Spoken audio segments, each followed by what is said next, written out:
Hello everyone, my name is Cyber and welcome to the new snapshot of Minecraft 1.17 snapshot 21W11A.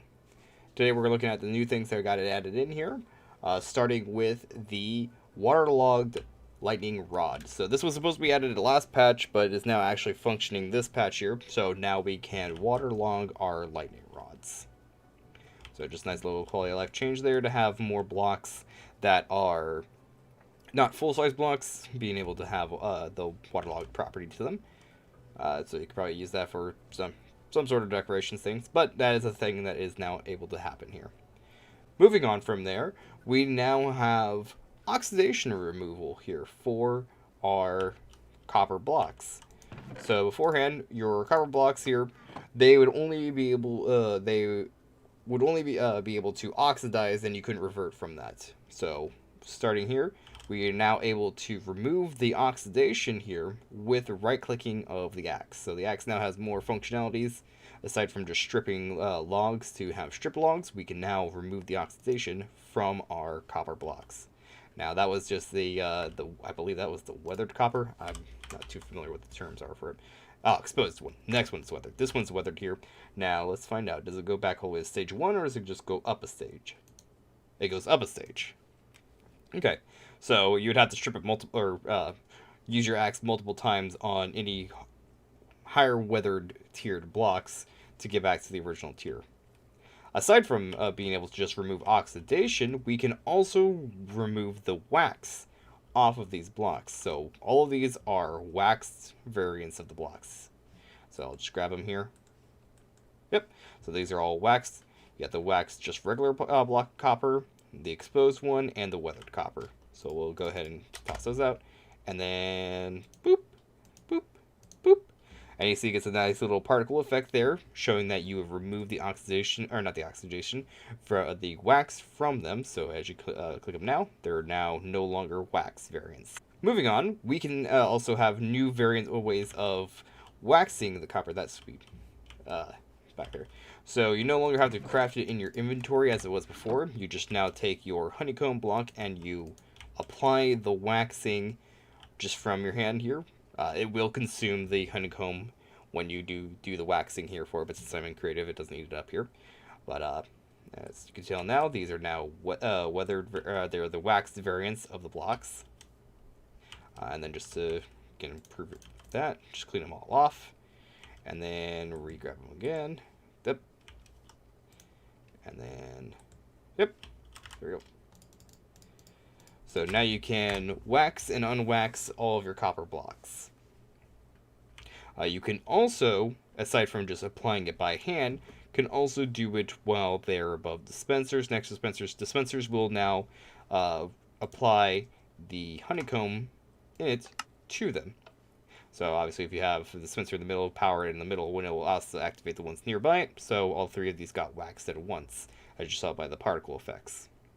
Next, what we have added in here is that now the rooted dirt can now be used with bone meal to be able to spawn those little roots that are below it. Now these roots will also now act like grass. How you see that this block's outline is sitting here, but the actual model for the grass is sitting differently.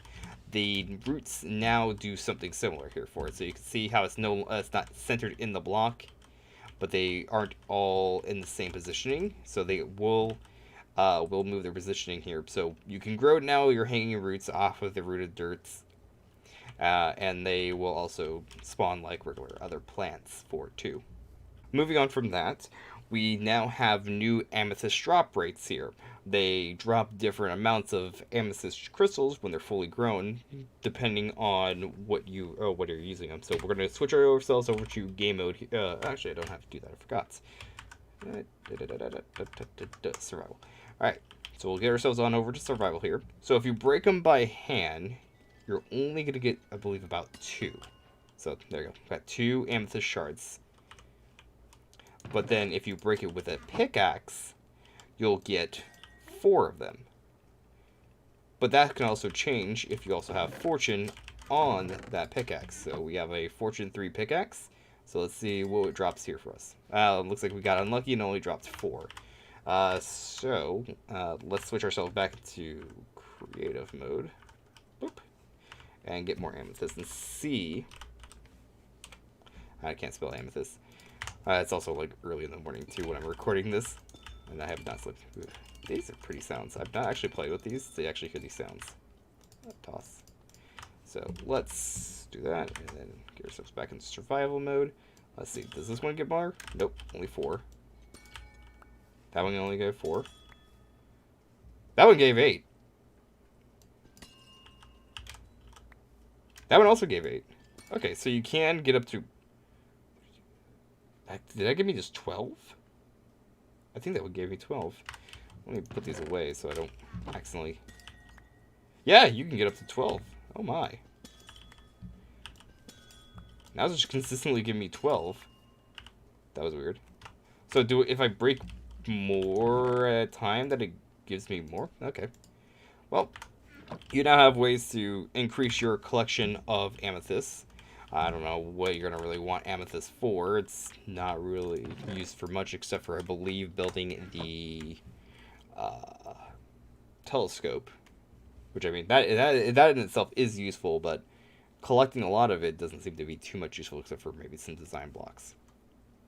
Moving on from that, big drip leaves now drop when you break them. So I'll take this drip leaf, break it, and it's now giving me the big drip leaf. And we can place it back down, break it again. So now you can start collecting that without silk touch. Another new implementation now for blocks is using the moss block to craft the mossy variants of stone and cobblestone. So we'll go in here, pull up the menu here. So we'll use that, create a mossy cobblestone, and we can create mossy stone bricks. From there, going back to the drip leaves, small drip leaves also now have a small change to them, is that they now place depending on what direction you're facing. Like, oh, you cannot grab small drip leaves. Okay, I have learned now. So let me just go and grab some more of those.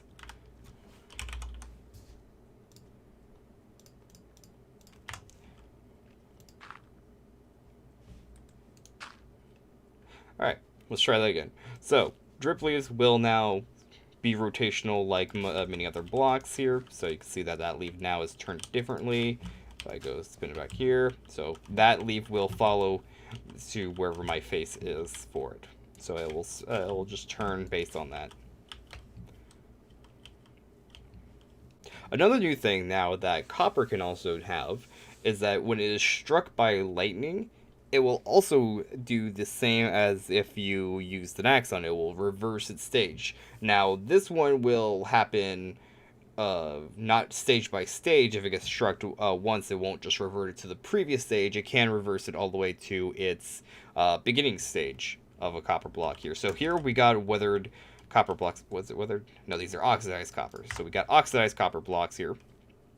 And this command block here has a command to summon lightning in the center there. So we'll just go ahead and summon that. And as you can see here, the copper blocks here all change from their oxidized versions back up to the couple tiers up here. So the one that was closest to the direct strike here, even though it should have been this block here, looks like it must have just gotten a little bit close to this one. This one turned back into the full copper block. Now, multiple blocks can go all the way back to the copper stage from being struck by it.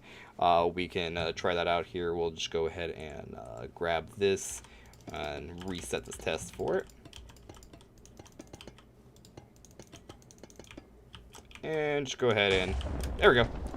See? So, we have a whole bunch of 4 new copper blocks here. A few new ones that are now just the weathered variants.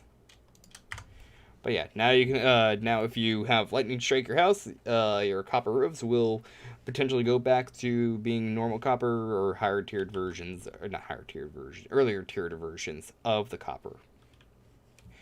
So those are all the big visual changes here. I will go ahead and pull up my secondary screen here so I can read off of it. Some other technical changes here that happened here is that the waxed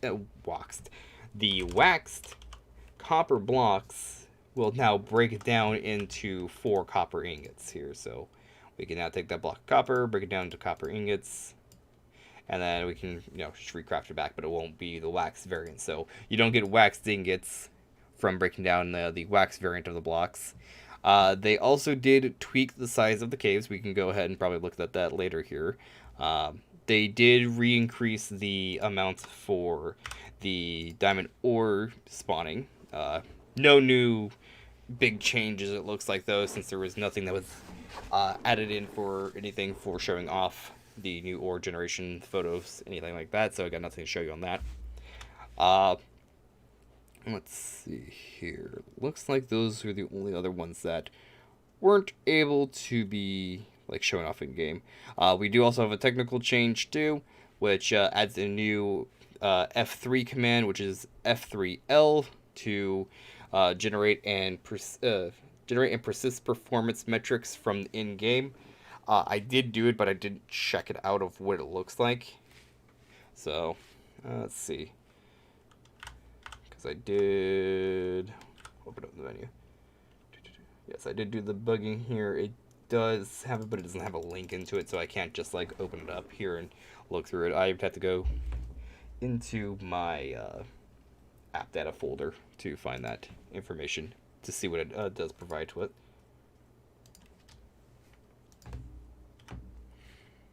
Alright, so yeah, I just got back from looking at that for what the information dump did for it. It's a lot of game metrics that don't really currently mean anything to me, but for anyone who needs to look at different metrics for the game, you can see it there. So all you gotta do is to generate that, it's just hit F3L. It will take 10 seconds to run it, or if you cancel it early by hitting F3L again, it'll just take for however long it did before you hit it again, and produce a report based off of that. So with that, let's go ahead and get ourselves over into Spectator Mode, see if we can see anything new with the cave generation sizes. They didn't say whether or not they made it bigger or smaller, just said that they tweaked their sizes more. Let's see. I think it might be a little bit bigger, but it's really hard to tell a lot of, if they're bigger.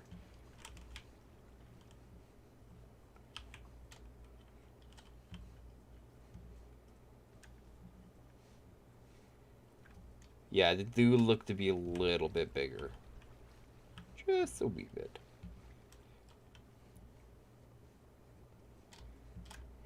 Alright. So with that, that's going to conclude today's Snapshot episode.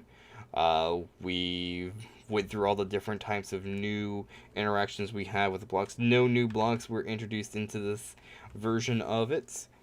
We just have some new functionalities for blocks that already exist.